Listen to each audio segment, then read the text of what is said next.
YouTube, wherever land. This is CLCI Live Lunch and Learn. We're here with our level 2 students who are about to graduate and become master certified life coaches. And they're joining us today for our lunch and learn hour. So what that will happen is they'll ask us the business and marketing questions. We're just really any coaching question in general, and me and Brooke will do our best to answer them.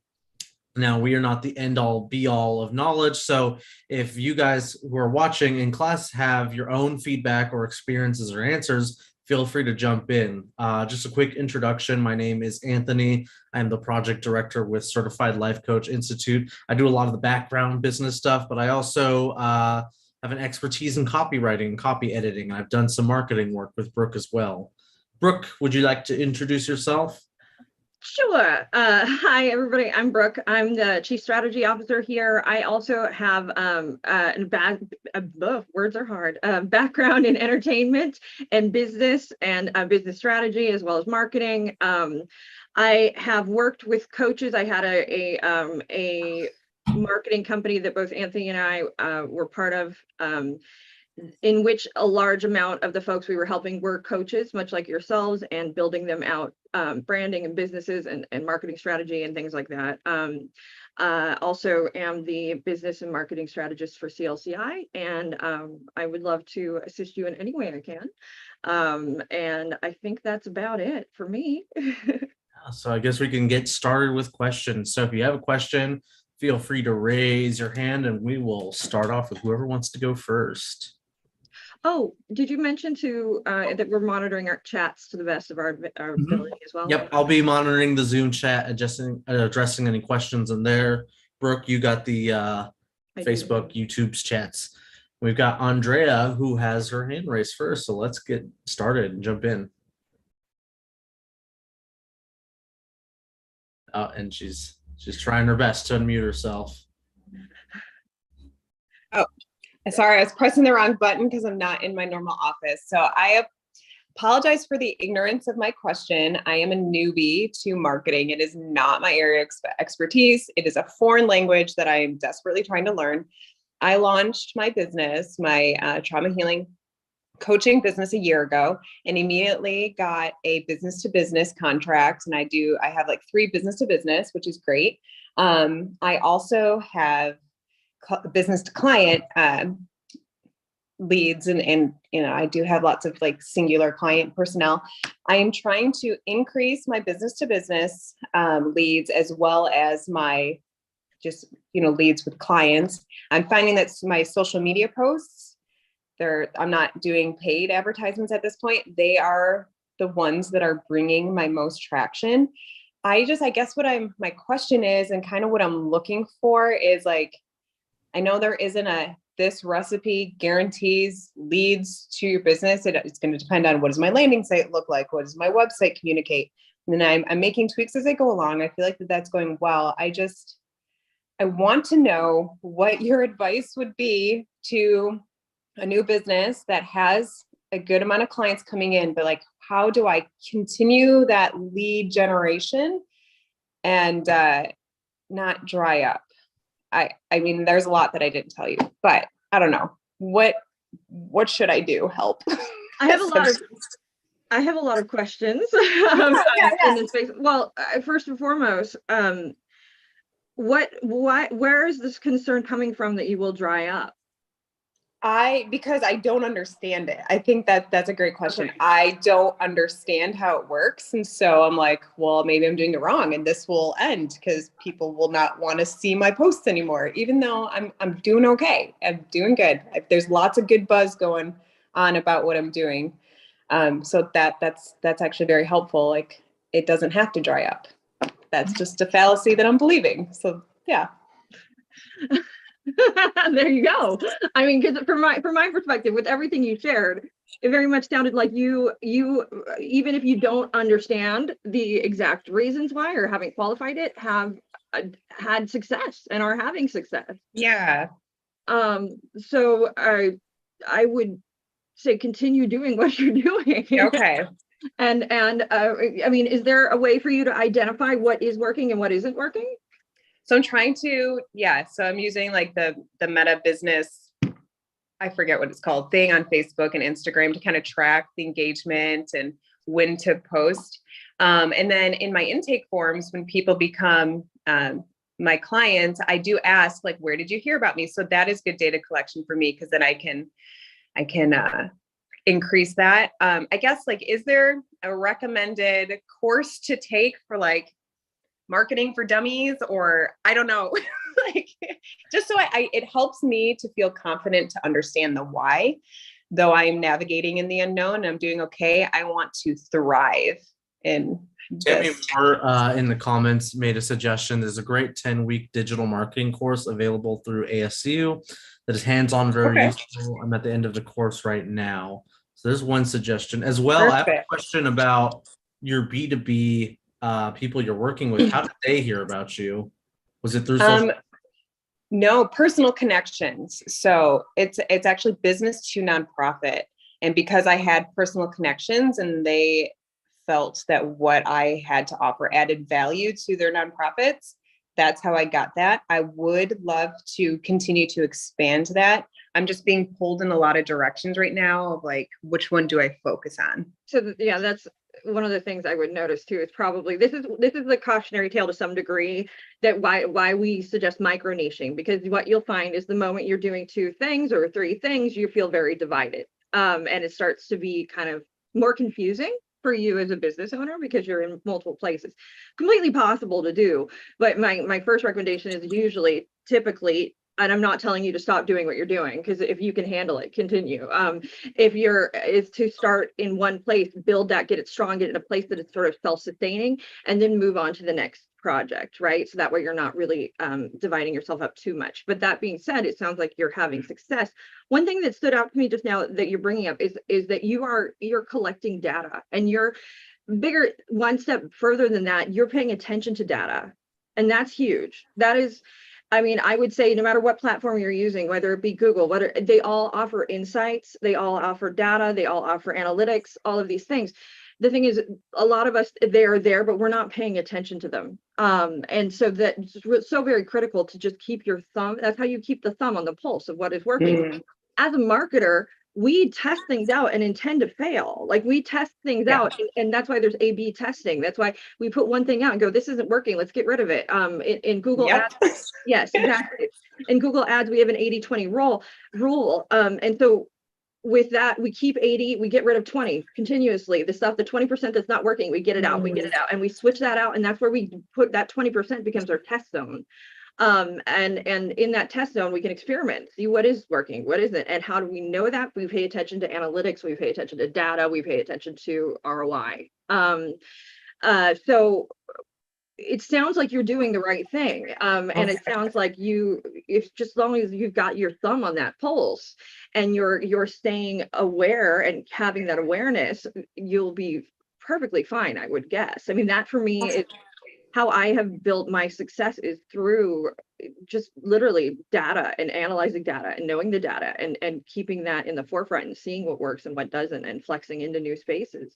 The other thing too is always utilizing tools that are out there, like the ASU class, like even if I know you're not doing paid yet, so it's a little harder when you're not doing paid ads, but once I just didn't know where to go with it. Well, if you don't have to, then don't. I mean, okay. Mind you, there is tremendous benefit in doing paid, but you have to have some tools in place. You have to have tracking in paid. You also want to be tracking to return, something that's giving you return on investment. I'm just trying to. So what we'll do is, when we're trying to track that return on investment and all of that, we will, what we'll do is we want to make sure whatever we're paying for, we're getting the money back, and we're tailoring our audiences to people that are paying us. Yes. So that money is not just getting thrown in the air. Because if we're building campaigns that we're paying for around people that are not paying you, it's a loss at that point. So that's kind of very critical. And that's why I'm always very cautious when people move into that space. Make sure you're doing these very specific things, because without that, you're just throwing money in the air, and you don't want to. Literally. Yeah. Awesome. Super helpful. Thank you. And also, once you start, if you get to that level where you are paying, they will, Google, Meta, all of them will offer you people that are on their team to help you. And so utilize it Excellent. for free. And so utilize that when they offer that, when they say, hey, that you can make a call with our specialist, do that. Absolutely do that. I have learned a tremendous amount in this business from those opportunities to work with the people who are in that organization that they provide. So yeah. Awesome. Thank you so much. Super helpful. All right, we can go on to the next person. Shelia. Yeah, thank you, Anthony. It's Michelle. No Michelle. worries on the pronunciation. Question, Brooke and Anthony, I'm actually doing what they call grassroots or guerrilla marketing. I'm not using social media platforms, et cetera, because I have a nonprofit and I really can't mix the two.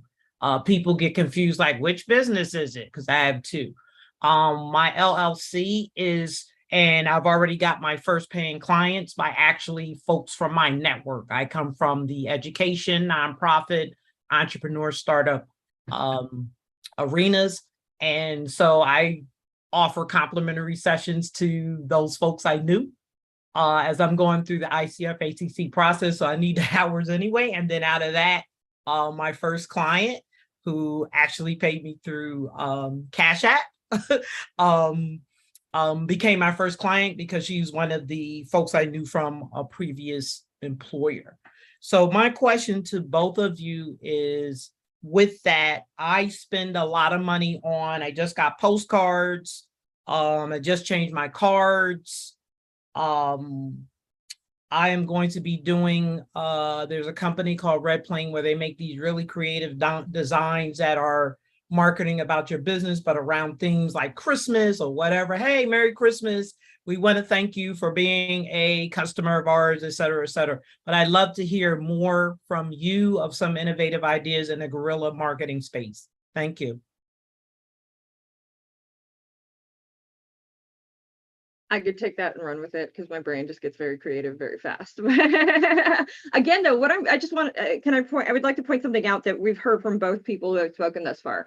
If you guys notice, one of the things that both of you guys have utilized is resources that you already have in place, people that you already know in place. You guys are utilizing warm markets to gain business from that. And that is really probably one of the most effective ways for us as coaches, as business folk, to get leads and things of that nature, because you've already have established trust with those people, and that's so critical.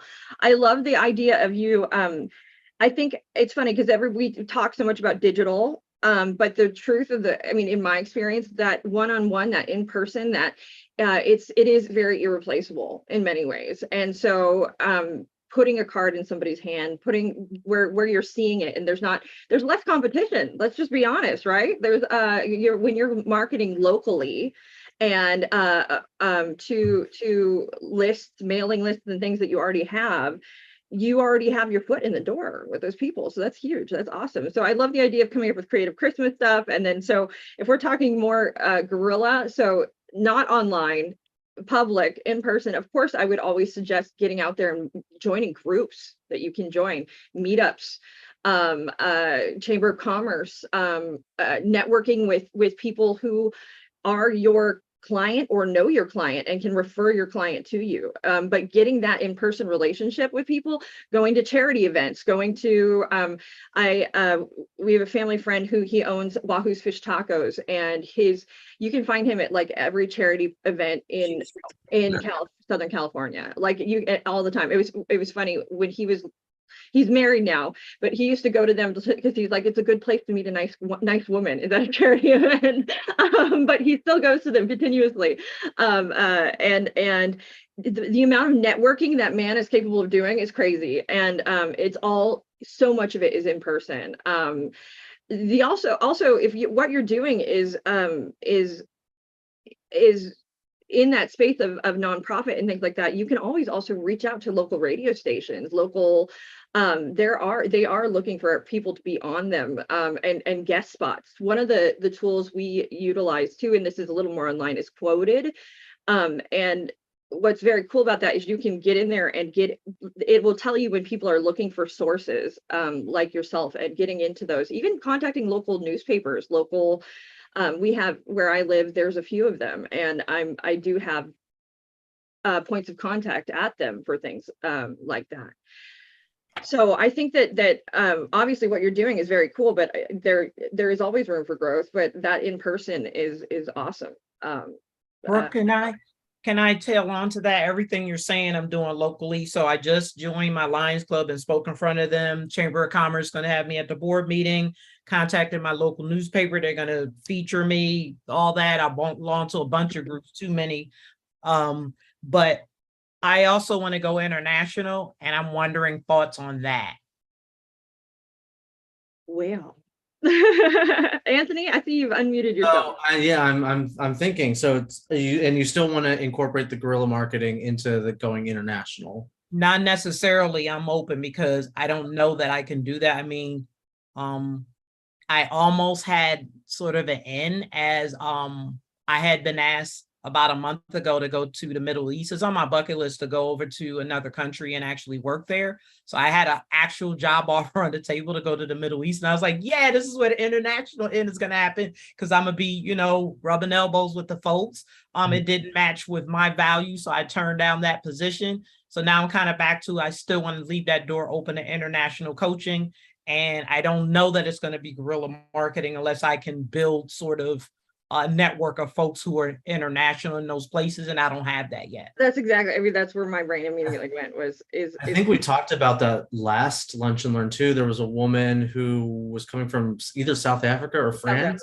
It was South Africa, yeah. And she was trying to establish herself in a different international market as well. And it's a little bit more difficult if you don't have the pre-established contacts or networks available. I certainly haven't done it before. The only people I know who've done it international have already known these people before. So I'm not exactly the expert on starting from scratch. Oh. Barry, I see Barry's hand up. No. Are you there, Barry? Yes, I'm here. Did you call me? Oh, I thought I saw your hand up for some reason. So also the audience as well, as far as international things go, I'm kind of some questions about that, about maybe who it is that you're coaching and sort of what international audiences you're looking to reach out. So that's exactly what the way I would approach it if I'm going towards that, if that is something you want, is really figure out who your audience is, even internationally. And then I would look at people, influencers, other companies that are like yours that are over there doing what you do, right?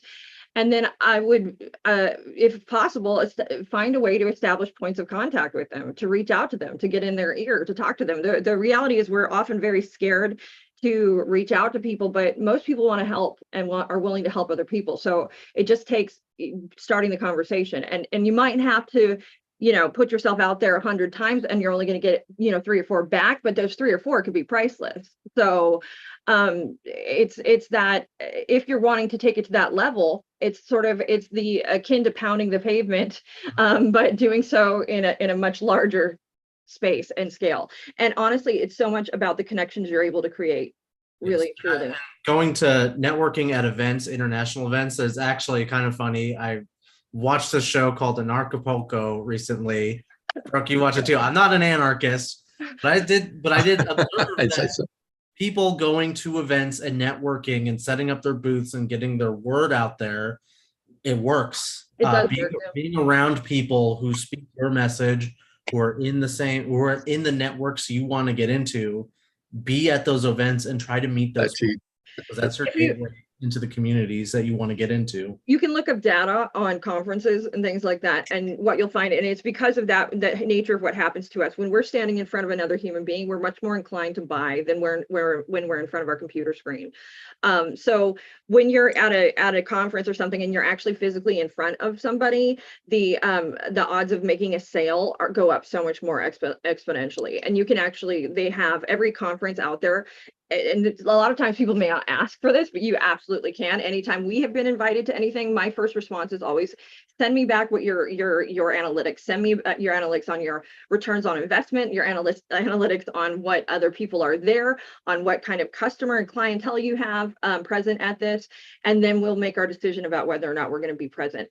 And so that is so critical, but anybody who is at any, halfway decent conference has that information for you. So you can go in and say, okay, I might get to spend X amount of money, but I can comfortably say that if I go in there with this offering, I'm going to get that back for me too. So Thank you so much, both of you. Awesome ideas. Thank you. Brooke, I'm going to answer some quick questions that have popped up in the Zoom chat. Okay. Imran asks, can you talk about content? Like what kind of content has a better chance to work? How do you figure out what to put there? Pretty much, I can't think of any content that wouldn't work except for maybe like if you were recording an album with your band, that might not work for life coaching, but podcasts, videos, blogs, what other content types are out there? Those are the main ones I see a lot. well, there's lots of, there's tons of different kinds of things you can do. TikTok, Instagram posts, things Well, like that. They Yeah, all creating work. creating It just giveaways, depends. creating ebooks, books. Depends on who your audience is. And if my audience is the type of people who want quick tips on TikTok, and then I try to figure out a way to convert the people who follow me on TikTok into paying customers, I would have a completely different strategy from if I'm making long form content on YouTube that's maybe geared towards an audience that has a longer attention span, maybe wants more sources on the things I'm saying, that can get into blogs as well. So everything works. It's just you have to figure out who the audience is first and then tailor your content to them. It exists because it's worked for somebody. Yeah. Right? Otherwise, we would not know about it. Real quick, I also want to say hi to Sue Bowles. Hi, Sue. Hi, She said, congratulations, soon to be master level coaches. So that's one of our alumni. She's giving you guys a shout out. She also said, I have had 2 media interviews via Quoted. So, and she said no conversion, but video for my website and speaker reel. So she has used. And I Quoted. put the link to Quoted in the chat as well, if you guys want to check that on your free time as well. Heidi Miller asks, Brooke, mention a micro niche. What does that mean? So let me give you an example, Brooke, and I'm going to ask you to micro niche it, and we'll just keep micro niching until we get a little out of control. So you are a coach who is a life coach. What's your niche? Let's think big umbrella first. Me, I work with I'll just businesses. Okay. There's a lot of businesses out there. Can you micro niche it further? I easy. work with businesses that want to grow. Okay. So businesses that aren't about to close and go bankrupt, can you micro niche it further to businesses who want to grow? Because Okay, so successful businesses that have been established for a certain amount of time, and they are looking to venture into new areas and grow their business. okay. So they've been around for a while, they've seen success, and they want to go into a new area. Is there a type of business? Is there like an industry that you're looking at that you can micro niche into? Okay, so I like to work with we'll say small businesses, sort of homegrown kind of entrepreneur types that again have some established success, have been around for long enough to have a brand that is working, but they're unsure how to grow from there. So it could be anybody with a brick and mortar shop to somebody who is also just an online business as well. Okay. What industry? Oh man, I don't want to narrow that down. Just You have kidding. to narrow it down. So okay, and we're just hypothetical here. So fine. I would like to work with we'll say shop owners, people who have a brick and mortar shop that want to grow into virtual sales. Okay. What are they selling? They are selling custom products for women. What are these products? Purses. Purses. So you saw how we started from I want to work with businesses, and we're going all the way down to a business that has a brick and brick and mortar shop that tailors to women's products such as purses, they want to move to online. Maybe it's a bit too specific with the purses, but if we bring it back just a little bit, maybe women's clothing, women's apparel or accessories, things like that, who want to go, online, that is a micro niche right there. You're tailoring it down, so then you can actually address either the problems or that they want to work with, or you have some expertise in the field that they want to get into. Brooke, do you've got things to add to that? Essentially, it's micro niching is knowing exactly who that ideal client is. And I even know people who are run successful marketing businesses. And they a lot of times won't even work with somebody who hasn't micro niched themselves down, because they understand that there's such tremendous more opportunity for success to be had when you have really narrowed your focus down to a single client. So we've also, with coaching, we've done this with coaches before, where we will get as specific as the individual you are working with, their name, what they do, what they hypothetically do, and then you build your micro niche from that one ideal client. I will tell you, so I offer a session with me for $99 for 30 minutes, and primarily those sessions are broken down into doing two things. And most of the time it is micro niching. It is literally, let's go through the day-to-day activities of your ideal client so we can figure out where to market to them and how to market to them and who they listen to, and creating that action plan. So that is something that is very, very critical. Yes, and Brooke also posted a link to a article that me and Brooke co-authored that's all about niching. So we just did that. to read. Mhm. Barry, you've had your hand up for a while. Yes, my niche is, well, Oh, I think he's frozen.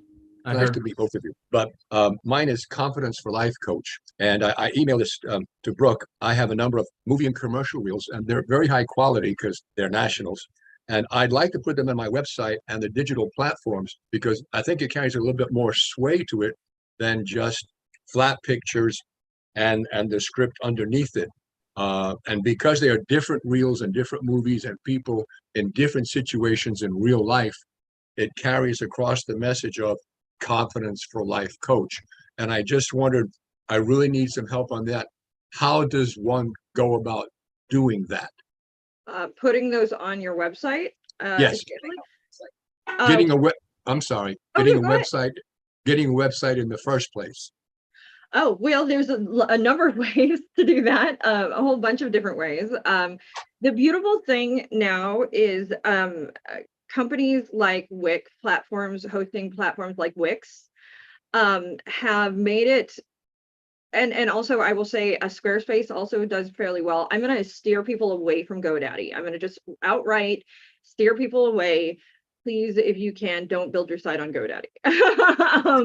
Simply because your hands are good. What you'll find is that you'll get a site up quickly, but your hands are going to be tied so much when it comes to SEO, when it comes to flexibility, when it comes to changing, when it comes to so many things. You really are sort of pigeonholing yourself. The nice thing about, even with Squarespace, with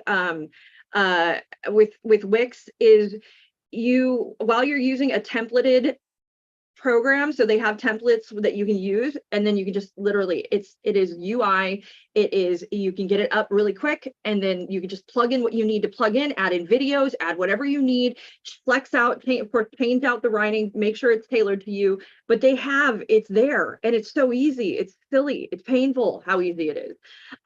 And getting that up and into place can be done so quickly, so inexpensively now. And then they also build in the SEO for you on the back end too, which is amazing. Like, you can't ask for easier. So I highly, for people who are going out there that don't want to spend the large amount of money to hire somebody to design their website for them, and mind you, I'm not saying that website designers are not a tool that should be utilized. They absolutely are. There's a cautionary tales in both spaces, right? So with Wix, you're going to have to DIY a lot. So there is going to be a learning curve. You're going to have to get in there. You're going to have to figure it out. But they have made it so much easier for the average person to do. and somebody without any knowledge. They're doing everything in their power to make this so easy that anybody can pick it up and do it. They also, if it's too much, they also offer sources where you can post, hey, I need help, and they have Wix specialists that will go in and help you, and for a much less cost. The other side of the coin, if you hire a website designer, you're going to pay a lot more money, typically, for somebody to do it.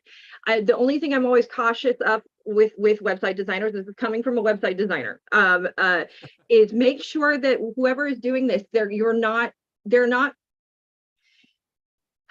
not making it so you can't easily go back in and make changes. And a lot of times what I find is people pay a ton of money for a web designer, and then they feel like they're stuck with a website they cannot change or flex or without having to pay another large sum of money. And it's frustrating for those people, because they're like, this isn't what I want to be able to have some flexibility in what I'm doing in my brand. And so you almost have to have that web designer like on retainer if you're going to be making changes and things like that. It's not a sort of permanent space you're going to be in. Also, I almost guarantee within the first year of you building, like from the moment your website is published out there, within a year of running your business and seeing how things actually come in, or maybe things need to be adjusted, you will change your website. So you will have need to make changes. Yeah. get in there again. You can't just post it and then ignore it.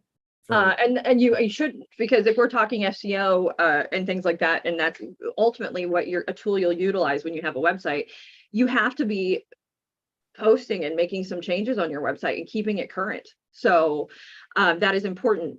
The other thing too is you can utilize those videos that you have on several different channels too, not just your website. You can of course put them on YouTube. You can, if you can, edit them shorter and do clips and do things like that and use them as a tool to market elsewhere too.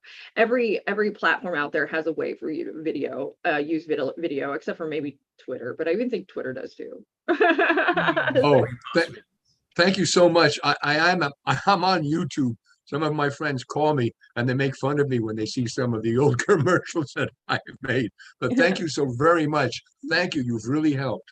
So Selena posted in the comments, please clarify SEO. I don't know what SEO but is. We're talking about SEO, E as in Edward, and that stands for search engine optimization.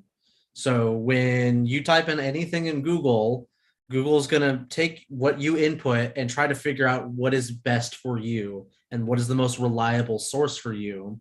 And so websites that provide reliable information, that their meta tags or tagging in general on their website matches what they're saying they are, rise up in the ranks. If more people go to your website, or well-known, established, trusted websites are feeding traffic into your website, you'll keep rising further up into the ranks until you want to get on the #1 page for any search. I'll just share my screen really quick, just so that I think that maybe this is an easy way to explain to quickly. So I excuse my dark mode. I use dark mode.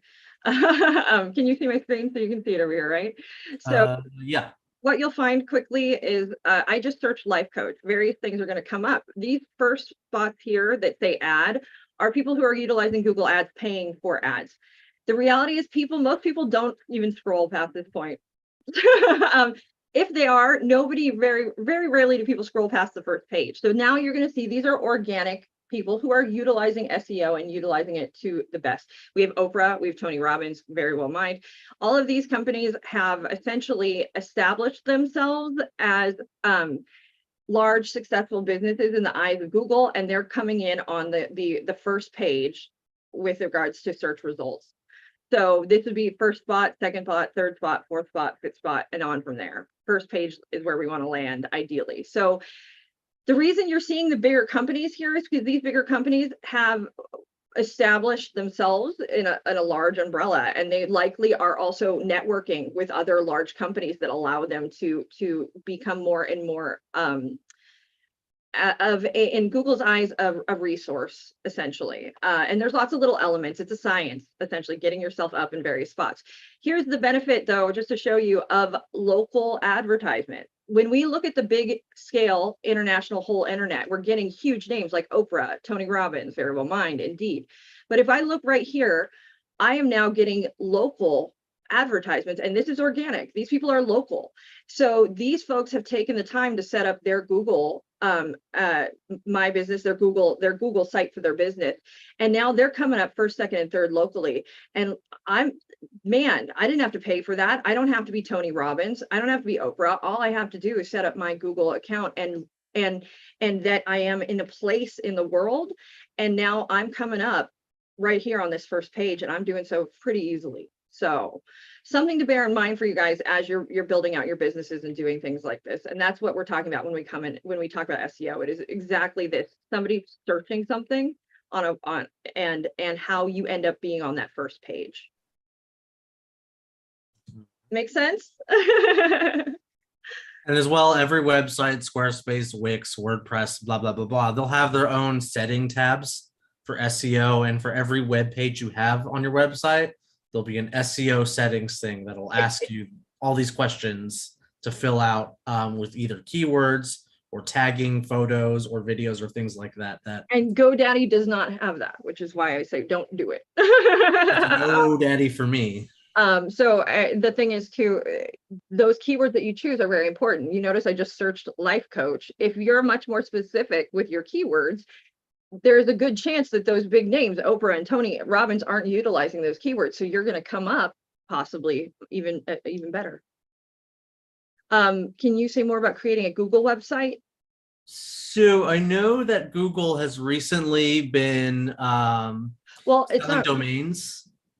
I would say don't build a Google site through Google, at least that's so far, because they're not they have not perfected. It's one of those things where they created this because they thought it would be good, but they haven't taken the time to perfect or make it user friendly. But the reason I'm stumbling over it, I think that what she means is Google My Business. Like it used to be called Google My Business, but they've just now rebranded it and just now changed it, and you now have to set up all of your business stuff through Google Maps, essentially, is how they want you as a business owner to list your businesses now through Google Maps. It's no longer through Google My Business. It's called Google Business Profile. Google Business Profile. There we go. They just got rid of it, like literally like a week ago. So essentially what that is just going in and listing yourself like you would on any other site. Is you are literally saying, hey, I'm a business, I'm doing business, I'm in business, this is my address, this is my, and there will be a verification process. They will probably send something to your mail, a physical item that will have a code on it. And then that is how they'll verify that you are in fact an established business. The other flip side of that too is if you're just a virtual business, they have another way of verifying that as well. So they're a little persnickety about verifying businesses. And I guess the Google Workspace, that would include like the Google like business suite that you work in and the admin console. And if you're using, because everything in Google wants to interconnect with itself. So you might find that having a Google Drive and setting up your email through Google and doing all sorts of other crazy analytics stuff through Google, it all wants to interconnect with Google. And I like using Google, so. And well, and any hosting platform that is a website hosting platform knows that you need to link through Google too. So Wix absolutely easily links through Google. I think Squarespace does somewhat, but I think so far my experience, Wix has the best as far as website hosting interconnectivity when it comes to setting up your analytics, setting up your, even if you're doing Google ads, setting up your, I mean, just about everything. When we were working on that Squarespace project a long time ago, that client of ours who had Squarespace, I found it pretty easy. Okay, good. Okay. There, it wasn't really that much of it. And it was pretty similar to Wix too. Perfect. Okay, who's next? Yeah, who else has a question? We don't have much time left, so we have just a few minutes. Selena. Hello. Do you prefer Wix over Squarespace? Do you have a preference? I think our preference has been by far Wix. I wasn't unhappy with using Squarespace though. When I did use it, it was very user friendly. The UI is a lot easier to use than Wix. Wix is just more powerful in my opinion, and it has more tools. I wouldn't go as far as to say the UI is simpler than Wix because you are going into Wix using the Wix editor side. Oh, you are right. Wix has two sides to it. There is an editor side and there is a UI side, and the UI side is exactly the same as Squarespace. So they are both the same. I think that they are both very similar, and both very usable. I myself can just, what I like about Wix is because I'm a designer and my background is in Adobe Suite and doing graphic design and set design and things like that. When you go into the editor side of Wix, it is so easy for me to just utilize that. I can create just about everything because they developed the editor side a lot like programs like Photoshop and Illustrator. And so it's very comfortable for me to use and be in. The other side though, with the, I would say the template side, almost every template UI hosting platform is very similar, whether that be Squarespace, GoDaddy, Wix. When you get a template, it's literally just going into certain sections and switching out certain parts, changing the overall color scheme. And it's a very limited,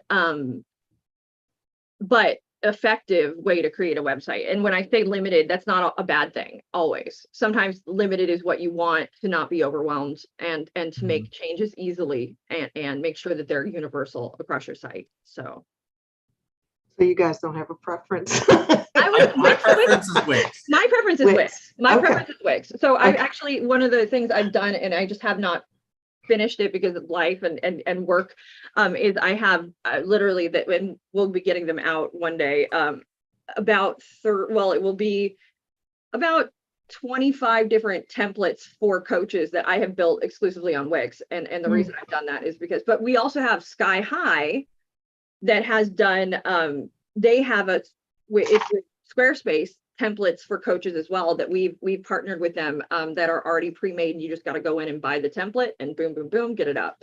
So in either case, you'll be successful. My personal preference is Wix because for me, it's the most easy to figure out, let's say. Okay. And that's just, like you guys both seem to have strong background like with Adobe and things like that. So if you're just a regular old person trying to start your website, Wix is still the winner, huh? Yes, absolutely. Even for the clients I've had within my marketing company, we would build their sites in Wix because the intention was always to be able to turn them over. And we have with every one of them, turn them over to the client so that they can then utilize it themselves. So you don't have to be paying me for the rest of your life to help you with your website. You're able to get in there, figure out how to do it and do it yourself. Because that was something that was very important to me. Is that business owners to be empowered to be effective on their own websites without having to pay somebody. So thank you. That's my next step and I was dreading it. So thank you. We got Lil. Oh yeah, go on. Can I just say, I'm using UENI, and what I love about that website is that you pay a straight fee. They help you set up the website. I am not technical at all, and I love that. I love the company because they help you do everything for like $150, and that is your hosting fee for life as well. And then you have the ability to go in and change things. They teach you what you need to know, how to change things very easily. And that's one of the things I love about it. So I gave him a quick look as well. The first little picture I see for an example website is Life Coach and Mentor. Definitely know who their audience is. The other, I would caution, a very expensive option that you'll find out there is Kajabi. I would caution against Kajabi. They charge a lot of money and they make a lot of promises. And I remember they were like, we're supposed to be class centric. And here I am with a client that's already got a website and I'm on the phone with Kajabi and they're like, oh, well, yeah, I know it's not really that great for doing classes. I'm like, wait, you built this entire platform around this. And I have somebody who's working there telling me that it's not very effective for working and doing classes. And I was baffled. So since that moment, I don't recommend it. And because they ask for a lot of money to host on with their website. So we got probably a little less than a minute left. Lynn. Yeah, Lynn's question. Hey guys, thanks. On the Wix website and such, is it easy to set up like how folks can request appointments or schedule appointments or make payments, things like that? Oh yeah, Wix will integrate with other apps as well, and you can like go to their store and find like third-party things. But they also have their own in-house built-in stuff for booking and classes and things like that. And I've personally tinkered with it with a bit, and they have that all set up for people like you in mind, for your needs. Okay, thank you. And then final question, I think in the chat, Charles, what are the laws with business names? For example, if there's a small business in Florida, does the name I want, does that exclude me from using the name entirely? I'm in California, ask a lawyer. That's my quick and dirty question is ask a lawyer. Yeah, and that's what, so exactly. Well, or it doesn't even have to be. LegalZoom will help you out with that, or a LegalZoom. Rocket Lawyer, or there's a number of other things. And I'll add there, they get registered in the state where you exist. they get So check with the registered, yeah. local Secretary of State to see if the business has been taken. My business name, Transcendent Living in California, also happens to be the name of a transportation company in Wisconsin. That's hilarious. I know. Go figure. Transcendent Living is a transportation company. That's so funny. So I I would only advise against it if it's a same name, but also in the same niche. So Dan's Yeah. people who are looking for transportation are not going to be looking for Dan's stuff. And Well, I'm going to take it one further though. Same name, same niche, but also be aware if they're a huge company, like if my name was Tony Robbins, I wouldn't start a life coaching business called Tony Robbins. I would get my name. There might be a chance I get some like accidental people coming through. It might work to my benefit, but I just would try to make sure that you're a unique product out there if at all possible. I wouldn't call myself Coca-Cola Coaching because it's the real thing. Yeah, that'd probably be a bad idea. So I'm going to go ahead and stop the live stream. Before I do, I want to say hi to Lisa Fink and hi to Dwight McDowell as well. And Sue, thank you guys for tuning in. Also, make sure that you guys check out Certified Life Coach Institute. We certified life coaches in 3 days. And also like, follow, comment, and all of that good stuff. Share all of those things.